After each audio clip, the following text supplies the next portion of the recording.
as I think it becomes clear to you how important this institution is in the history of the faith and also in the history of religions, we've never had such a widespread representation of different continents, the nations, ethnic backgrounds, serving in an immediate capacity to the center of one of the faith. And of course the guardian was the very center, sign of God on earth, and he individually selected living hands from 1951 on, which reached the number of 27 before his passing in 1957. It was in the middle of the World Crusade that I became a Baha'i, and very early on had the opportunity to meet some of the hands of the cause. The first one that I saw, as I recall, is Millie Collins. Dear Millie Collins was serving in the World Center, but during the summer months, because of the intense heat there, she would come to the west and rest a bit in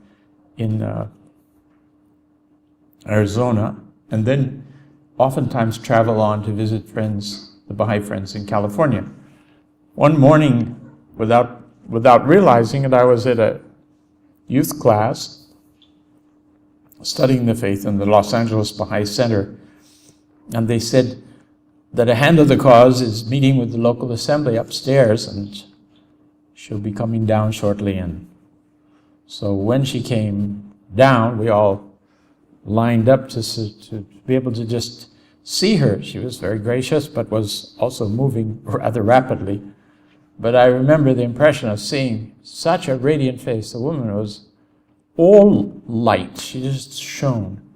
And I heard later on that she was going to meet with the youth in Phoenix in 2 days' time. And I arranged a carload of youth, and we all drove from California to Arizona, which was not too short a trip, to be present in the meeting of the youth there in Phoenix with her. Now, that was well worth the difficulties involved.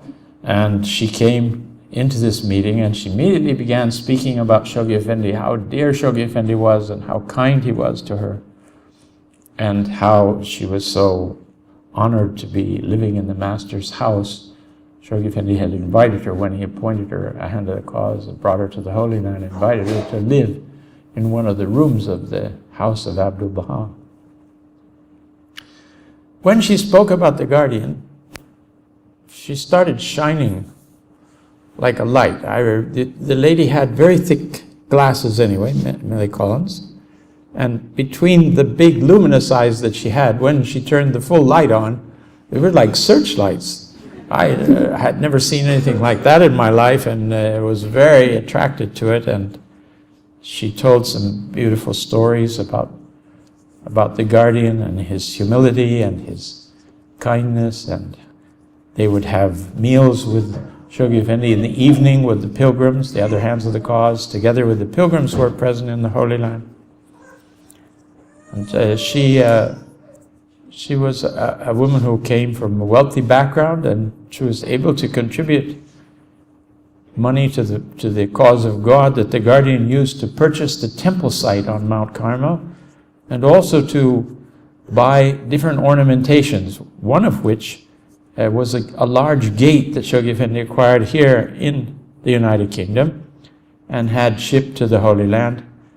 And this eventually became the Collins Gate. He named it after Millie Collins. And it's the gate that stands at the point of approach to the most holy shrine of Baha'u'llah in Akka.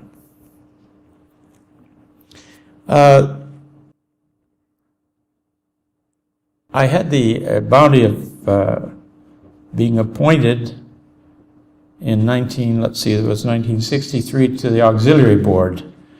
And the auxiliary board at that time consisted of 9 members attending to propagation and 9 attending to protection.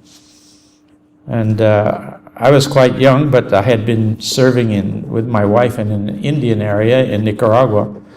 And the Hands of the Cause in the Holy Land had been informed about that, and they asked us if we'd be willing to relocate to Bolivia, Bolivia had had the first of the mass teaching in the heart of South America. There were about 10,000 Baha'is at the time.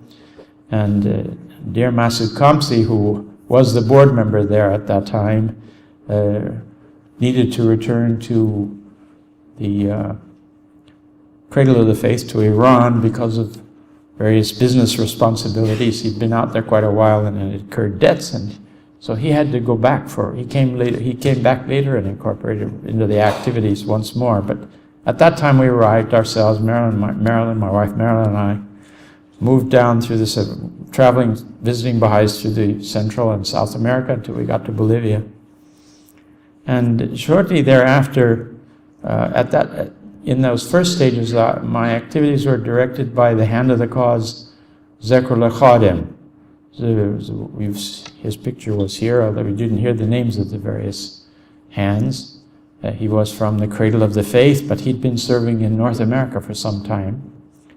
And he was the second hand of the cause that I met. He was sent by the Guardian in 1957 to the Baha'i summer schools in the United States to speak about the covenant and the significance of loyalty to the covenant, and also about covenant breaking. And he had a terrific effect. It was Geyserville that time, it was the Baha'i school on the Pacific coast.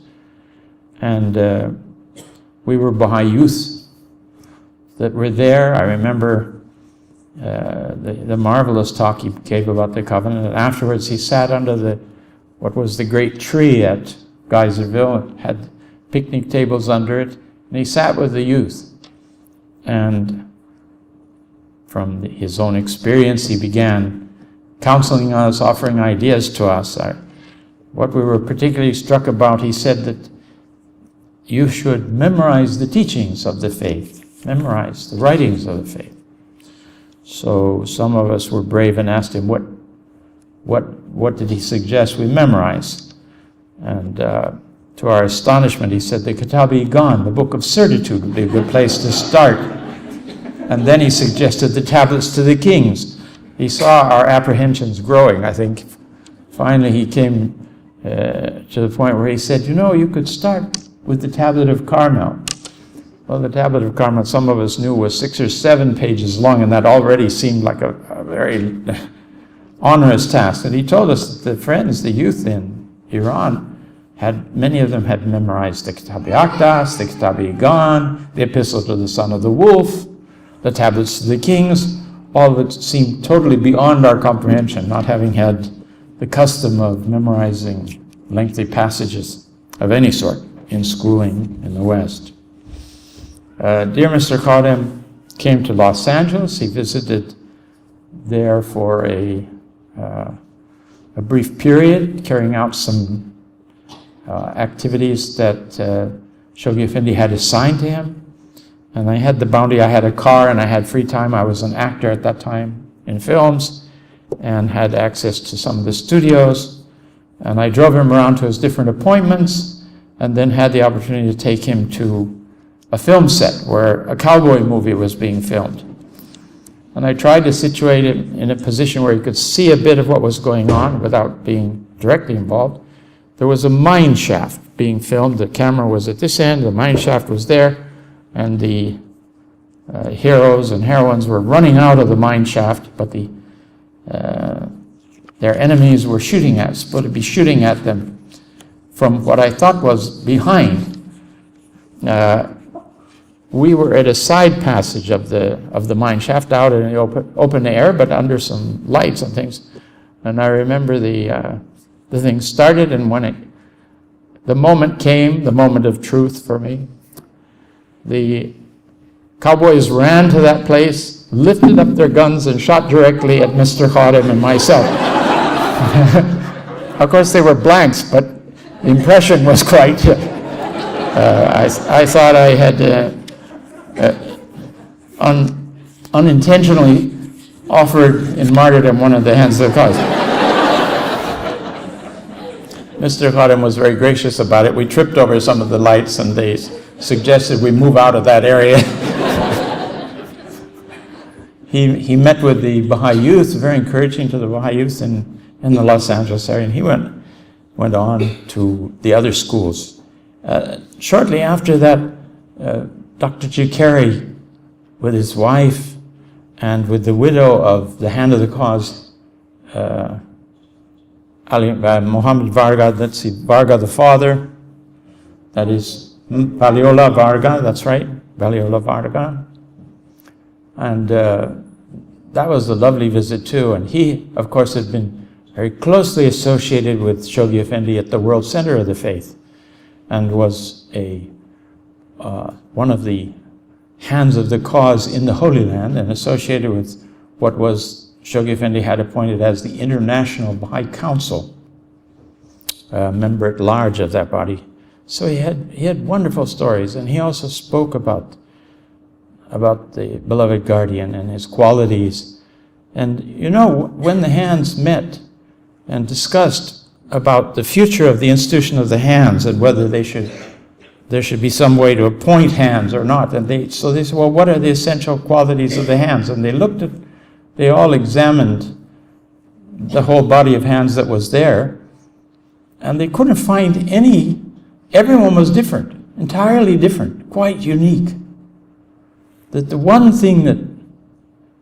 quality that they had was devotion to the guardian, and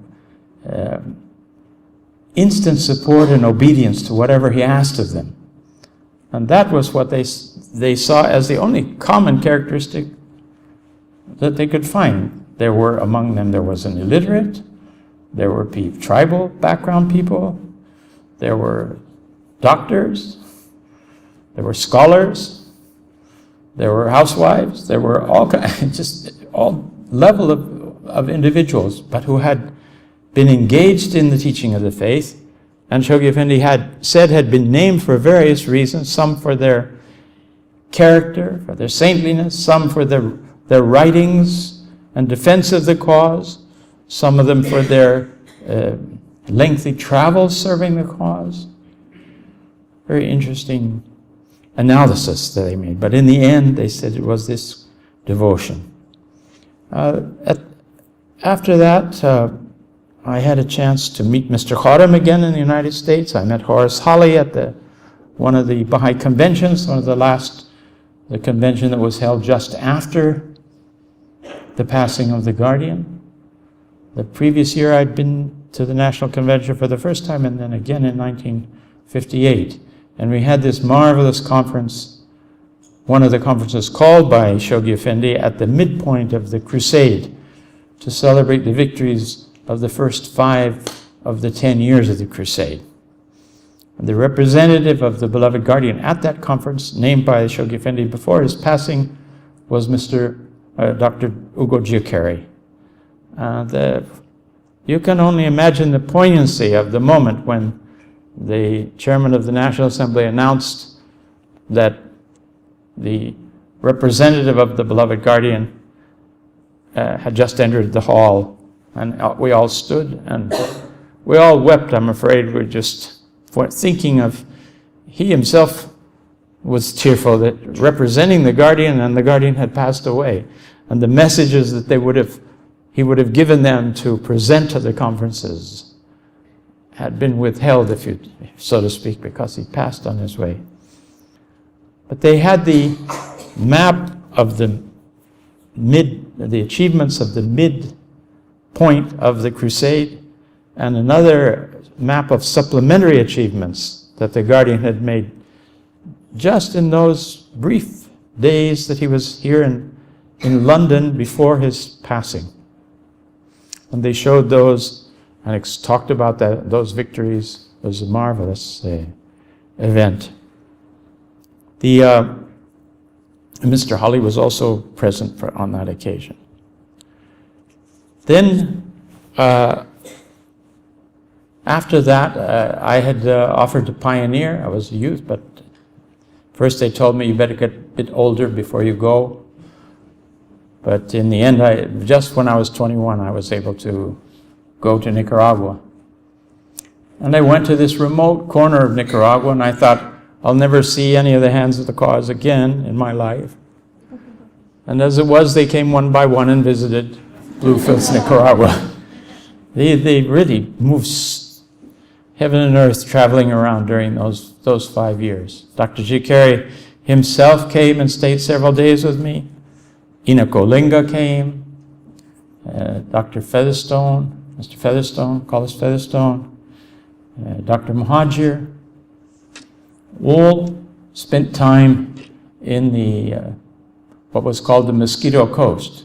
For good reason it was called the Mosquito Coast. And they thrilled crowds of people, of course, the way myself and then other pioneers that arrived on the scene were not able to do. Dr. Jikari, I remember that about 80 people came out to a meeting that I held. We arranged for him to speak. And he spoke about the Guardian to them, brand new friends of the faith or people who knew the Baha'is. And Ina Kolinga also had a large meeting there in Bluefields and thrilled the people with his explanations. That was I had met Mr. Oling a couple weeks before at the formation of the First National Spiritual Assembly of Panama, which was a very interesting event. He was the representative of the World Center of the Faith at that inaugural convention.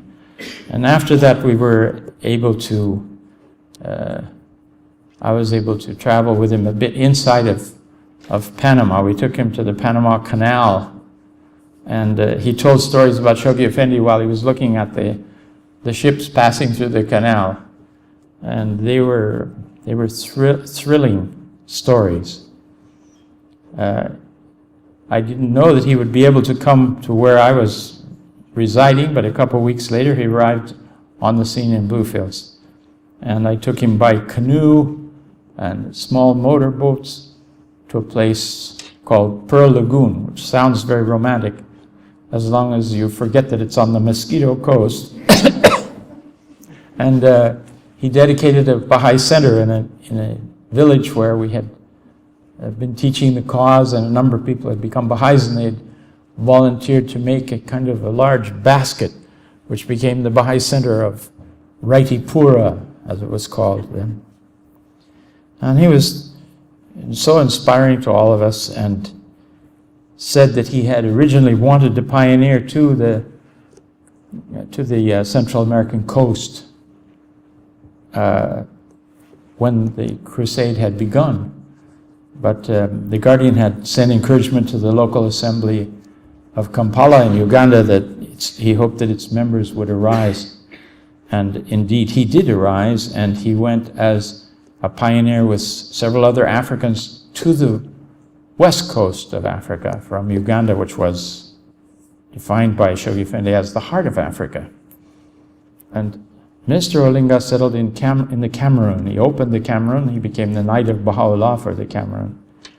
And his teaching efforts there, which I heard about later from him personally when he traveled in Latin America, were extraordinary, to the degree that Shoghi Effendi gave him a title, Abu Futul, the father of victories. Within a short time he had 100 believers. This is, in those stages, there was no mass teaching yet in the world, and it was an extraordinary confirmation that he had while he was there. Some of his colleagues, some of the very first Baha'is, obviously these were very new Baha'is, they'd been Baha'is a couple of years. They opened other neighboring countries and became the Knights of Baha'u'llah for those neighboring lands of Western Africa.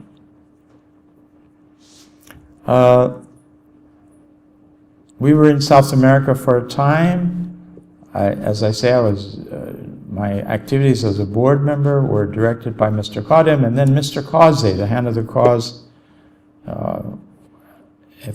who had been in the Holy Land serving for a time between the passing of the Guardian and the election of the House of Justice.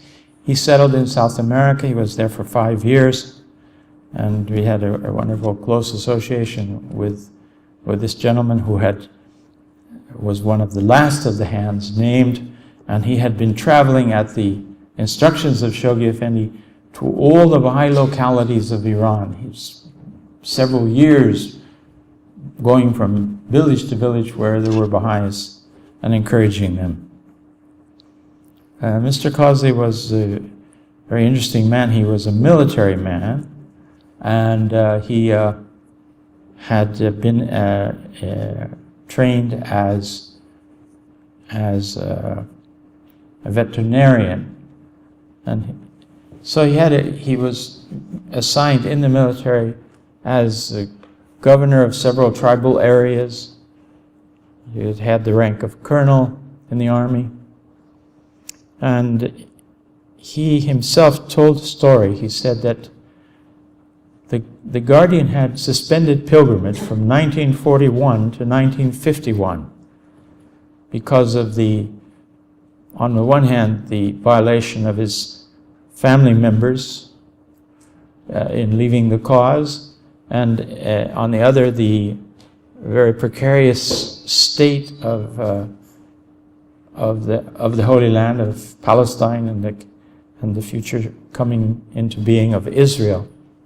After that, that was over. Things had calmed down a bit by 1951, and the Guardian again invited the first pilgrims.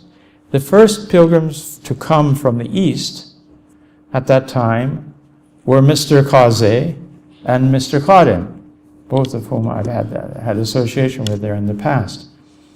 And they were the two pilgrims. One of the thrilling events of that time, since it had been so long, one of the relatives of the Bab, a descendant of the uncle of the Bab, who had received the original Book of Certitude, the Kitab-i-Gan, had given the manuscript to the National Assembly of Iran to be delivered to Shoghi Effendi as a gift from the family. Well, this was one of the most precious relics we have in the faith, and Shoghi Effendi said that it was too precious to send by mail, and the time should wait when they could deliver it. So when he invited Mr. Khadim to come to the Holy Land, he asked that he bring the copy of the manuscript with him, this original Igan in the handwriting of Abdul Baha, with corrections and annotations, additions by Baha'u'llah himself. And he had brought that there, and it was thrilling to the Guardian. He took it to the Pilgrim House table that first night after Mr. Khadim had arrived, and he showed it to the friends present, one of whom was Dr. Jukari, and he's written something of the history of that moment and how thrilled the Guardian was to unwrap this package and show them this original work of Baha'u'llah.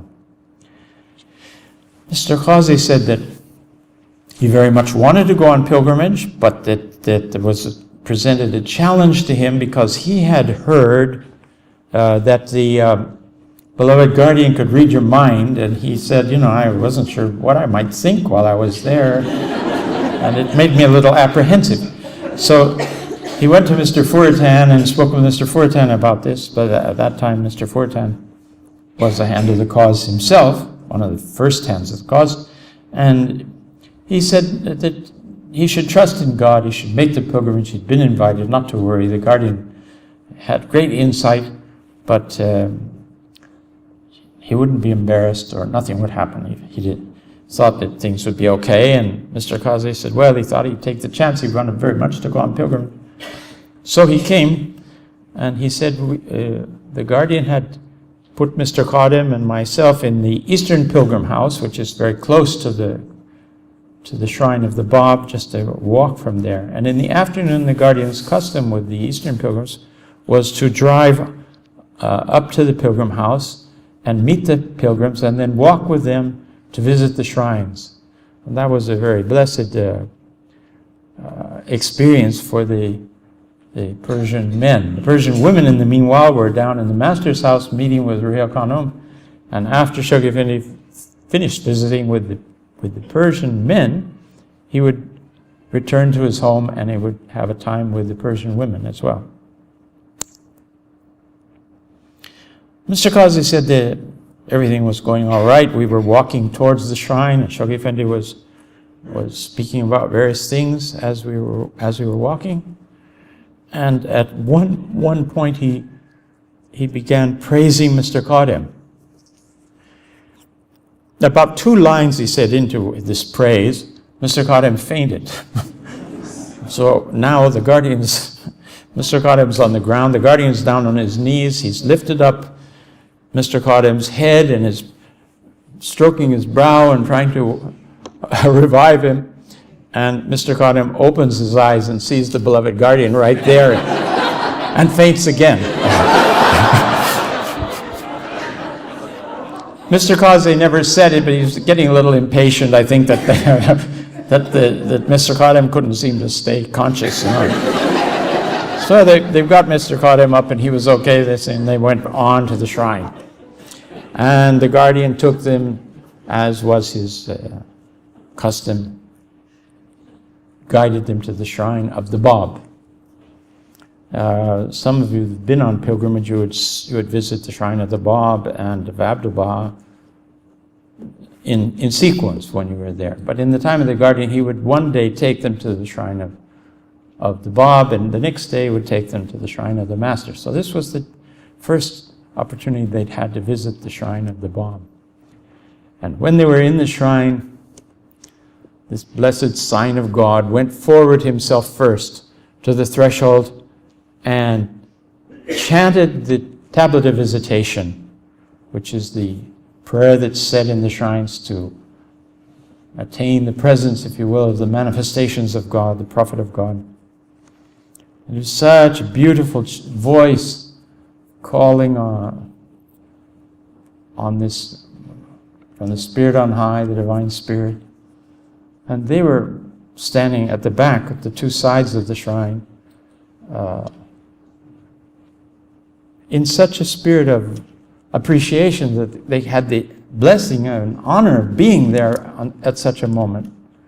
Then Shoghi Effendi prostrated himself at the threshold and then was backing out in reverence to the shrine. He didn't turn his back on it, he backed out. And they were on either side.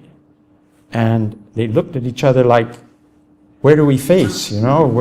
We face the shrine threshold, or the sign of God is passing out. We've passed by, shouldn't we be facing him? So all of this was going on, and Shoghi Effendi was passing out. Mr. Kaze was a rather large, portly man. He said, I half-halved it, half to the guardian and half to the threshold.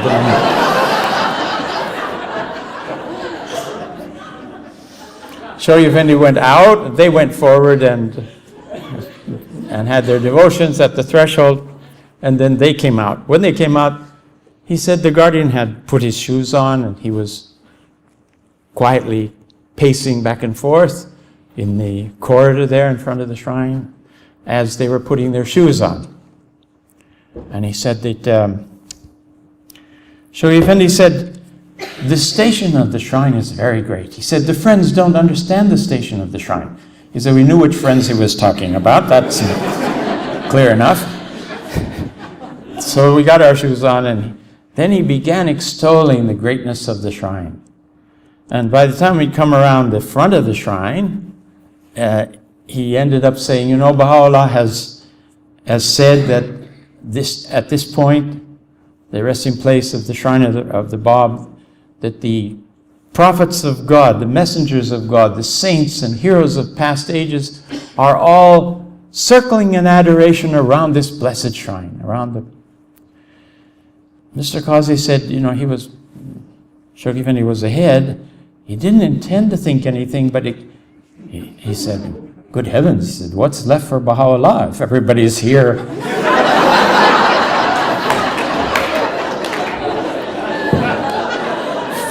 Fatal mistake, So Shoghi Effendi stopped. He was facing the other way, and he turned around. He said, and he looked directly at me, and he smiled. And I knew the smile was in understanding of my dilemma. And he said, and then he said, the Bab and all those that circle around him circle around Baji. Well, in the spiritual world, these things are possible, I don't know how many other embarrassing moments he had, but But he said it seemed clear whether the guardian could read your mind or whether he was just inspired to say what you needed to hear. In either case, that's the way things proceeded. He later was, as I say, was called to the Holy Land after the passing of the guardian as one of the 9 hands serving there during the interregnum, during the period between the passing of the guardian and the election of the Universal Office of Justice. I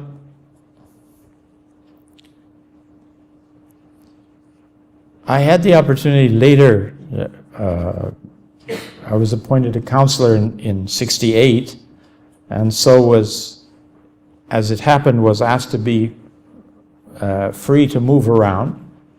As it was a blessing to have the time to be able to visit the friends in 5 countries. That was, you have a board member for different parts of the country now, but in those days, we had an assignment of 5 countries. In all 5 countries, there was covenant breaking. It was a very difficult, challenging time. The chairman of the National Assembly of Bolivia broke the covenant during that period. You don't read about this in Baha'i news, but these are things that are in the history of the faith, eventually will be set forth in history. And the hand of the gods was directing me to go here and go there and do this and talk to him and talk to this one and so on. All of it rather new for me. He had had experience with covenant breakers in Iran, so he had some idea about that. And then the time passed, some passed, the situation became much better, and Mr. Qazi himself returned to the Cradle of the Faith to Iran, and our board was receiving various visits by different hands of the cause. The 2 most outstanding, in my experience, that were in my immediate experience, were the visits of Inako Linga and then Amatul Baha Ruhiya Khanum.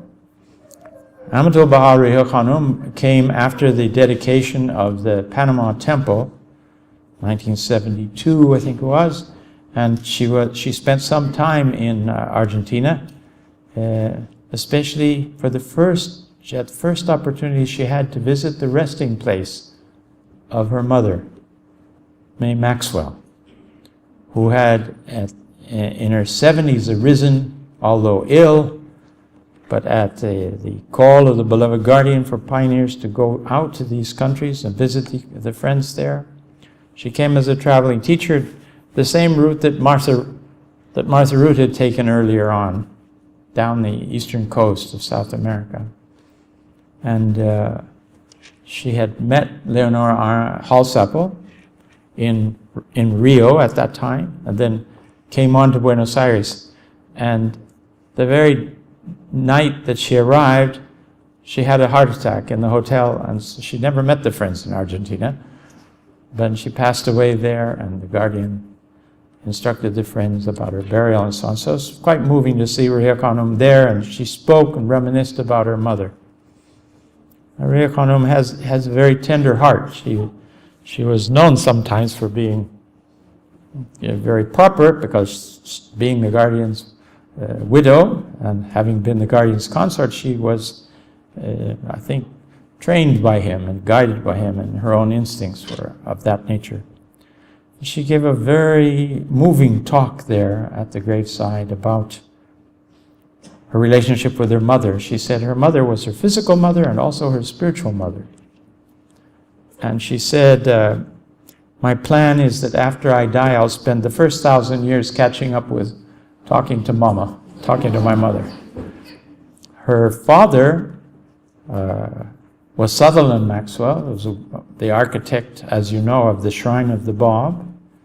And Shoghi Effendi called on him to design a monument for May Maxwell. And so there's this beautiful monument with marble wings on the top of it. It's a lovely thing. And Ruhiya Khanum had been involved in that to some degree as well. She was thrilled, and she inspired the Argentine Baha'i community. And after, she asked me if I would take her to the north, to the to the remote Indian areas of Argentina. And she deliberately said, I want to go somewhere where no other Baha'i has ever been. Well, Baha'is had been a lot of places. And we ended up going to a very remote spot through some back trails with an old pickup truck that died on the way. Ria Khanum was very fond of animals. She collected a number of wild animals along this trip. I must say that I was supposed to be the animal keeper, and some of them would get away and she would be desperate and I would have to chase through the underbush and jump on agoutis, if you know what an agouti is. He's kind of a beautiful glorified rat. But it was very affectionate with Ria Khanum. And it had a little rhinestone necklace. There were also some kabure, some little chicken hawks that were there. That when we got back, my wife was busy taking care of. We needed to buy live mice to drop in the cage. They eventually went on to the other world as well, or whatever. Anyway, Ria Khanum, there's a picture of us there standing with her cousin and with some of the other travel teachers. We're standing in mud up to our ankles, but it looks like we've gone and stood in the middle of a puddle. You can't tell that there were 20 kilometers in all directions of flooded jungle, but that was what had happened. And the car that we were in, eventually the whole back end of it dropped about 6 feet into an anthole that was under the road, and when it got wet, the weight of the car sunk in there. There's no way to lift it out of there. It had to be taken out much later. So someone had to go and find another vehicle down the way.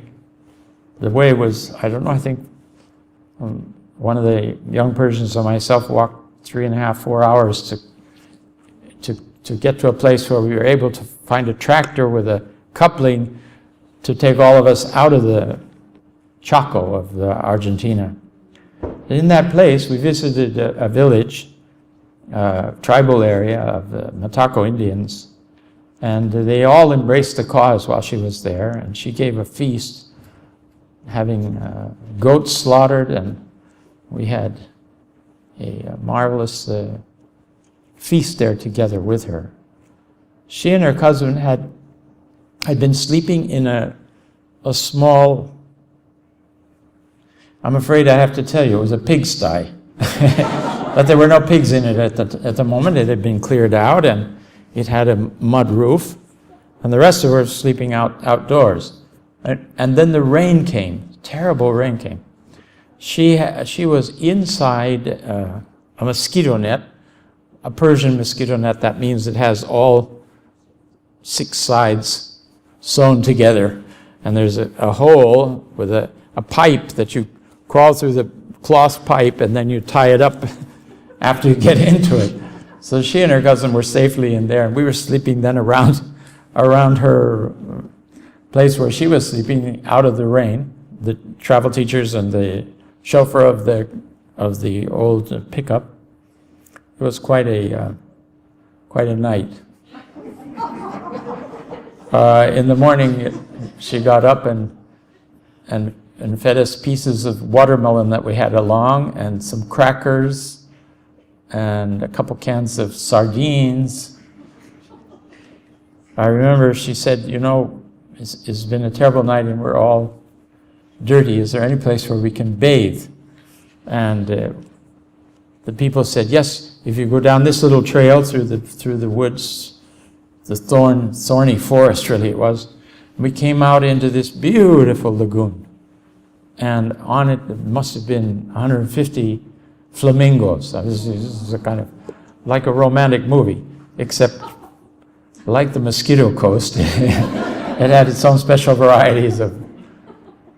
We had about 5 flat tires going from the village till the lake because of these thorns that were in the road. fellows we were with were pretty able at patching the thing together, and we got there. And it was a big lagoon. And she said, my cousin and I are going to bathe out here, and you fellows should go around the other side of the lake to take your baths. And she said, but first, before we disturb the water, we should go and load the water containers that we have, so we'll have some fresh water. They'll be clean, because once we walk in it, we'll probably stir up the bottom. As it turned out, the whole lake had about that much water and about that much mud under it. I remember seeing Maria Cano. She stayed fully dressed to go take her bath, and the mud was just everywhere. It was incredible. I tell you this because I want you to know what she went through to serve the cause. Her dear cousin Jan Shute, when we got to the nearest airport, said, "You'll forgive me, Khanum, but I'm going to go home." She couldn't go on with it, and at that point, Ria Khanum called Violet Nakchawani, who had been, so to speak, in reserve, and she came to Paraguay to then accompany Ria Khanum and the other places on this terrific trip she had. And that was not still the Green Light Expedition, which you saw a bit of here, where she went through the mountains of Bolivia and up the Amazon, and she was a real trooper. She says, "I wanted the Baha'i women of the world to see that I've done this, so that none of them can say, well, I can't do that, I'm a woman, or I can't do that, I have a position." What position can be higher than Ria Khanum's in the cause? And yet she went to all these places and went through these sacrifices and embraced these people and encouraged them. It was a beautiful thing. Mr. Olinga also came to South America. I, of course, had known him before, and the board asked me to travel with him and translate his talks in the different places where he was going and arrange the trip. And he came originally to Brazil. I met him at Foz de Iguaçu, which is a big waterfall in the center of South America. I was so excited to see him. He was totally exhausted from Brazil, the places that he'd been, and the number of meetings that they had arranged for him. They took full advantage of him. He wanted to rest, so we went to Buenos Aires, where my wife and I were living. And we kept him incognito from the friends for a few days until he got his strength up and so on. Then he had a lovely meeting with the community, and he told the story of his pilgrimage. And in the course of telling this story of the pilgrimage, he had the Guardian had talked to him about Nasruddin Shah. Now the audience was made up of the Baha'is of the capital city of Buenos Aires. Most of them were of Catholic background. Some of the old ladies had been very serious Catholics, but they were Baha'is now, and they were travel teachers and so on. Mr. Olinga announced that Shoghi Effendi had said that when Nasruddin Shah died, he went straight to hell. Well, there was a lady in the back of the room began fanning herself very desperately. And then he turned to me and he said, and then Shoghi Effendi said, and he's still there. And I translated that, the lady fainted off her chair. It's completely in shock. You know, we Baha'is, we always talk about hell as it's not a physical place, it's another place. I don't know what we think the other place is, but there's certainly enough references in the writings that one has to bear in mind that there may be a place where people are punished for a time. We generally, the teachings imply that God punishes for the purpose of reform, for change. So we hope that Nasruddin's doing fine. I remember Ria Khanum remarked, she said that when she'd come to the Holy Land, one day Shoghi Effendi said to her, he said, you know, when Muhammad Ali died, that is the arch covenant breaker of Baha'u'llah's covenant, he went to hell, And after that, we had trouble with Nasruddin because he was saying, where am I to go? Well, you can't expect me to. Anyway, he also said some other wonderful things about the future of mankind, the greatness of the faith, the difficulties that the cause would encounter in the future, but that how ultimately the distant future was very bright. We traveled from there together. Mr. Linga visited a number of cities in Argentina. He visited to Cordoba, and then he also went to Mendoza, which was on the border with Chile. We flew over the Andes Mountains, and he went south from there to the Mapuche area, which had some mass conversion in the central south of Chile. And his arrival in a small town there caused a terrific excitement. They got the local movie theater. It was like this size, but it also had a balcony about the same size, about 400 people. Jam full of people screaming at the top of their lungs. This was a place that had not generally seen anybody of black origin. And little beknownst to us, I'd been pioneering in that area in previous years and knew a lot of the friends there and so on. The population believed that if you pinched a black man, you would have good luck. Mr. Linga gave a talk. He greeted them in Swahili, Jambo, Jambo, and they screamed, and we tried to give a Baha'i talk, but it was really not very conducive to giving a Baha'i talk. And they all wanted to come close and greet him and pinch him. Hooper, get me out of here! Why these people? What was terrible. So we got him out of there. And we were safe until we got to Bolivia, and one of the old capital of Bolivia, Sucre, they had the same belief. But they were a little less, they didn't come on the attack. If they got close to him, they'd kind of, cozy up to him and what is this custom, he says. In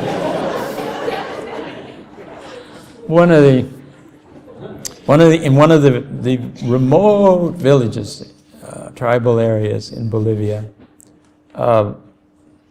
they had arranged a conference, a regional conference, and invited the friends to come from different places.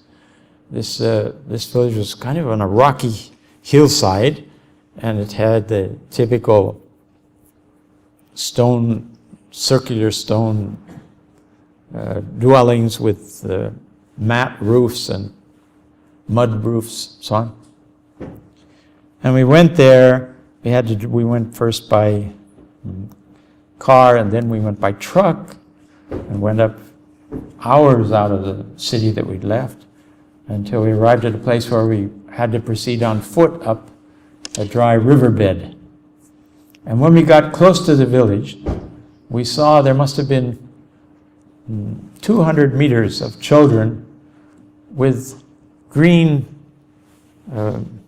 branches of, there was nothing green around. I don't know where they got these things from, but they had created an arch of greenness for him to pass through on his way up to the center of the village. And they were all singing Baha'i songs. It was really so moving. The music of the area, they had a lady who sang, I think there's got to be some relatedness between that and Chinese singing. So it was very high-pitched, sing-songy arrangement, but from time to time you'd hear Baha'i and Baha'u'llah in the middle of the singing. He was very touched by it. He gave this beautiful talk. Generally in the Indian villages, one of the things he would do is suggest, let us greet the house of justice, your house of justice. We'll all stand and we'll say Allahu Akbar 9 times for each of the members, and then we'll pray say, offer our prayers and so on. So it was very moving. The people were immediately engaged in focusing on the Holy Land and thinking about the House of Justice. And they all, every place, greet you with Allahu Abha. They knew that.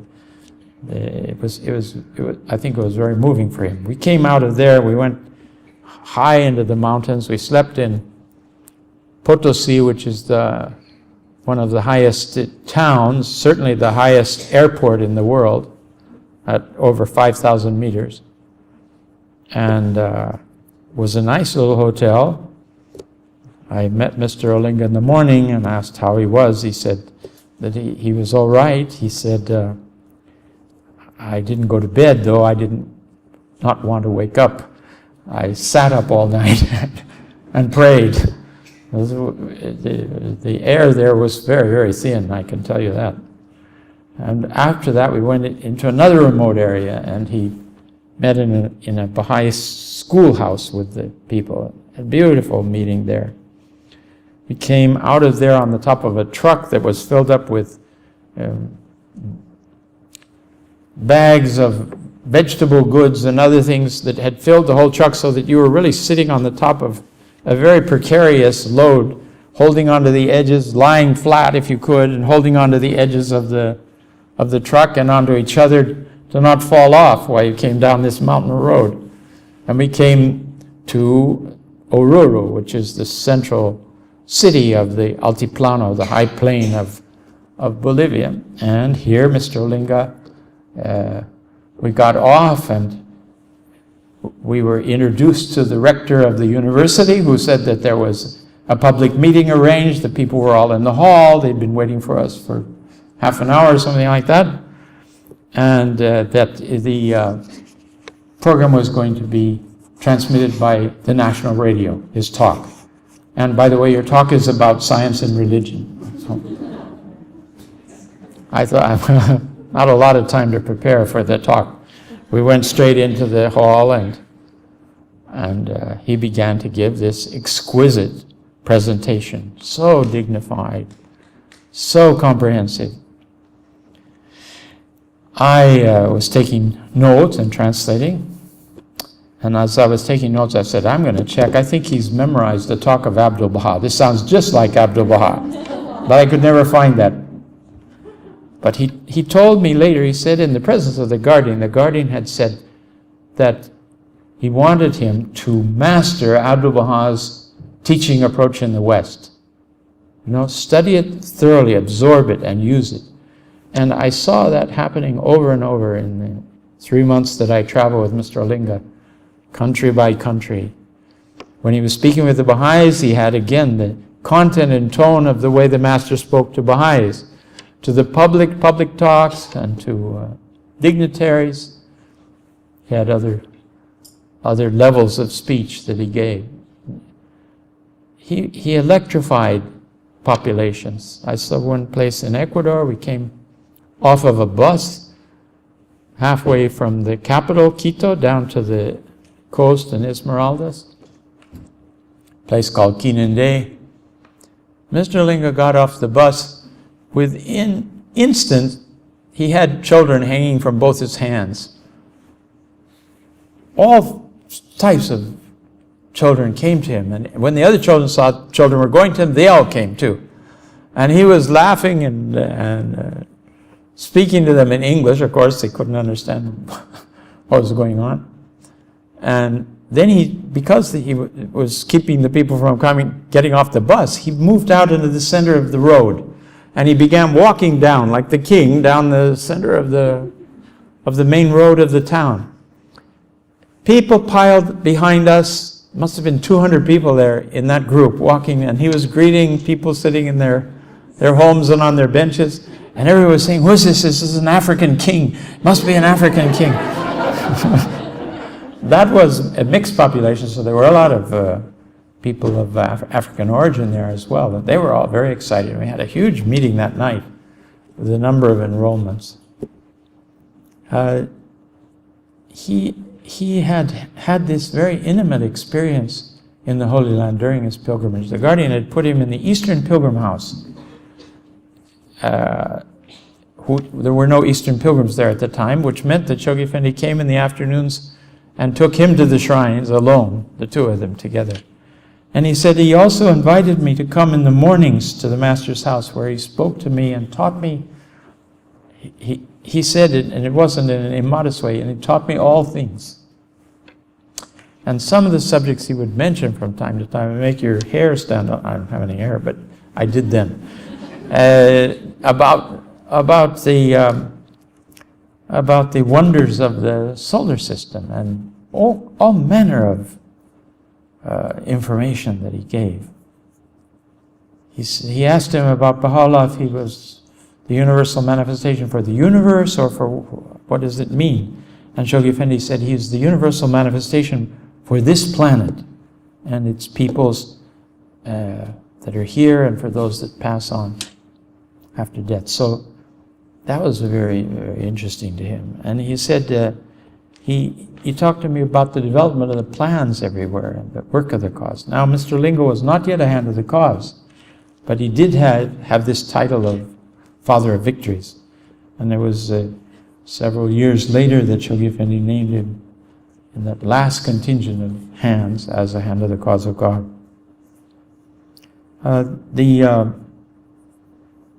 Another time in Central America, Dr. Mahajer visited, and he was there. He gave a talk in the town where we were, and then we were telling him about these Pearl Lagoon and the different activities that were there, and he said, "What's the other way?" He said, "Well, we don't know." He said, "Well, then let's go that way." So we'll go to new places. And he brought in a couple of villages, showed us the mass teaching techniques that he'd been using around the world, and with such a loving embrace, he brought these villagers to the faith. He and Ruth Yancey Pringle, who was a counselor at that time in Central America as well, not yet at that time, but became a counselor later on. She was pioneering there. And he went back with her on a small boat in the sea up the coast, back to where we'd come from in Bluefields. And he said to me, he said, "Now there's 3 villages this way, 1 day and 2 days, 3 days travel up a river and so on." He said, "Hooper, you go down there and don't come back until they're all Baha'is." Well, I think he, added the strength of his own prayers. Fortunately, they did embrace the faith in those villages in the same way that they had in the other 2. So that was a thrilling breakthrough for us, because we'd been trying to teach them the Will and Testament and other difficulties. And he was able to tell us what the Guardian had instructed in Africa, and how you watch the hearts of the people. And if they're moved, if they're illiterates, they don't have any background in history and general knowledge of society, bring them in, but watch them and increase their love for the faith. These people became very wonderful, solid Baha'is.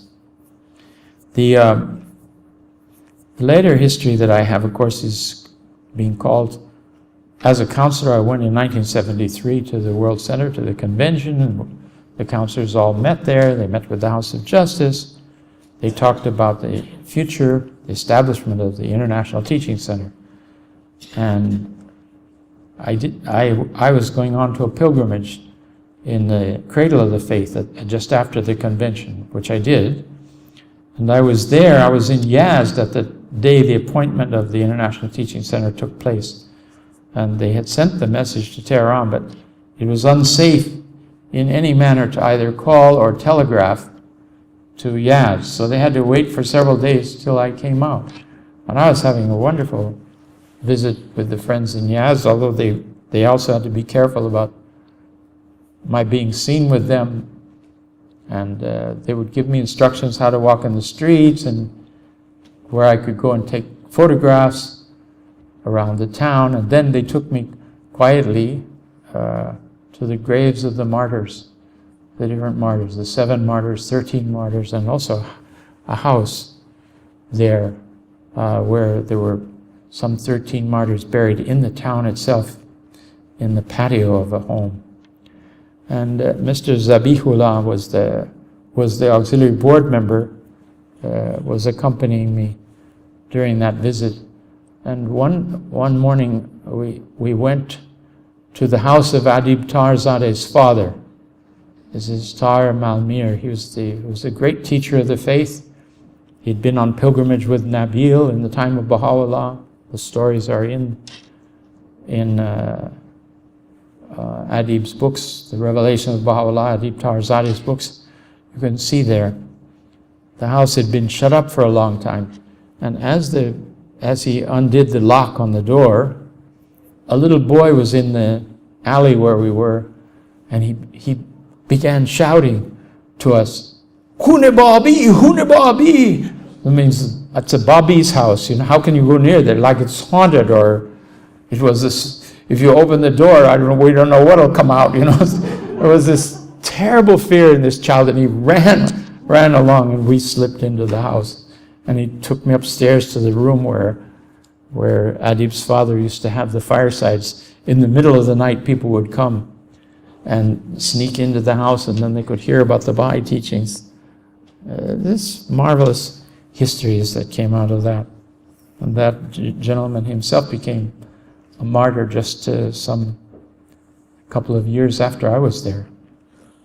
He took me to one place. He said, when I was a young man, one of the Baha'i youths had been attacked in the town and had been thrown down a well, and the well was in the center of a plaza, an open area, and they'd thrown rocks, large rocks on top of him and killed him.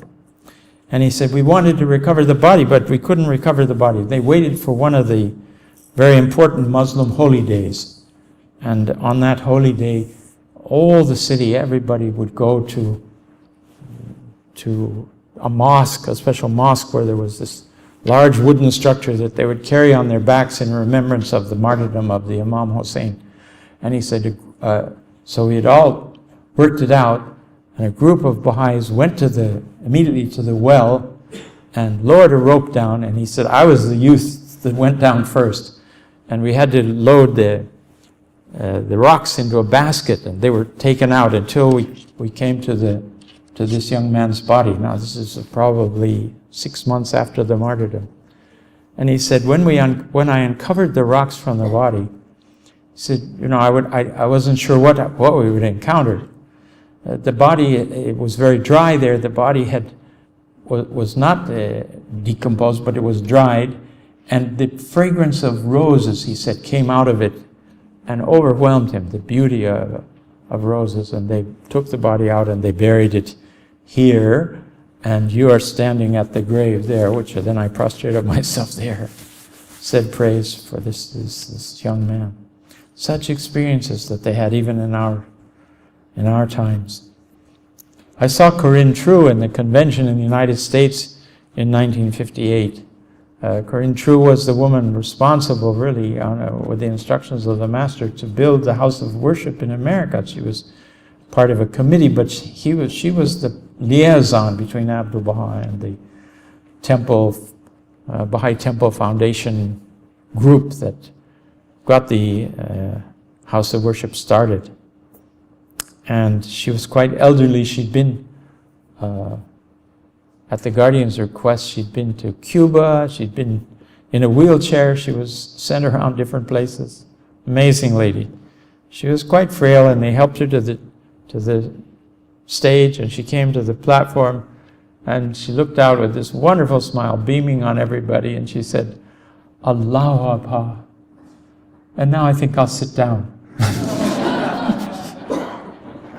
She was the only hand that was not able to attend the first meetings of the Hands of the Cause or go to the Guardian's funeral because of her frailty at that point. Martha Root was an amazing woman. She became called the foremost hand of the cause, raised up by the hand of destiny in the time that we lived. And she proceeded with a level of faith which oftentimes didn't require physical means. They would come along the way, oddly enough. At one time she arrived in San Francisco, and she had, I think she said she had 15 cents American. She'd come on a ship from Hawaii, and she had no money. But it had been arranged for her to have a public meeting at the Baha'i Center in San Francisco on that evening. And so she'd come, and she used that money on the streetcar to get to the Baha'i meeting. And she said, well, I had to trust in Baha'u'llah after that, what would happen. And at the meeting, she gave this beautiful Baha'i talk and excited the audience and so on. By the way, she was one of these women who was quite simple. People who I met who'd seen her said she was a very plain woman, a very simple woman. But when she got on the platform and began talking about Baha'u'llah and his teachings, she changed into something else. And she would, because of her sterling character, her saintliness, her brilliant insight into the writings, she would stir the audience. So that night she stirred a society lady that had come to the meeting, had been invited to the meeting. She got so excited that she came to Martha after the talk was finished, and she said, please, I beg you, come home with me to my country estate and stay a couple of weeks and rest and recover after your trip and teach my family these wonderful teachings. I know you, but I don't want to interfere with you, but I think this is... So Martha had said, yes, that's very kind of you, thank you, I'll do that. And that was what happened, and she didn't have to spend her nickel that was left. Then she was in touch with her newspaper in the East, and they got more money wired to her, and she went on with her activities. It was like that. And she usually and sometimes she had only one dress, and she would wash it at night and put it on in the morning again. And this is the lady that went and visited presidents and attracted Queen Maria of Romania to the faith to become a Baha'i. Marvelous. In the Holy Land, as it was mentioned, I saw all of the living hands except for Corinne True at the International Convention. They were there to witness the election of the first Universal House of Justice. And then we went on, all of us went on to London here for the International First Congress, World Congress of the Baha'is. And various of these hands of the cause spoke to the friends who were present, and some of that's recorded. You can find out that yourself. The last, Mr. Fortan, of course, was in the Holy Land for years. On the Teaching Center, we had Ria Khanum, we had Mr. Fortan, Mr. Faizi, Mr. Haney, Paul Haney, and 3 counselors. So there were 7 members, and gradually there were more counselor members added until finally the hands of the cause either passed away or came to the meetings of the Teaching Center only occasionally, or when the Teaching Center was meeting with the Universal House of Justice. And the last of the hands who was brought to the Holy Land was Ali Muhammad Varga, and he, as the trustee of the Hukuk, he had his offices there, and he was able then to meet with the pilgrims regularly. And such a dear man, and nobody thought he would be the last of the hands. We thought some of the younger ones would have lasted, but through various circumstances we lost those. So this is a heritage. The House of Justice wrote a tribute at that point, which I wish I had a copy of, but you can also find that in Baha'i records and read it. The great self-abnegation and the terrific dedication of these hands of the cause of God to the service of mankind under the inspiration and of Baha'u'llah's teachings and under the direction of the beloved guardian, and then through their own consultations, and finally through, if you will, orienting and encouraging the counselors who became then the main members of the body of the International Teaching Center as it's known today. Thank you very much.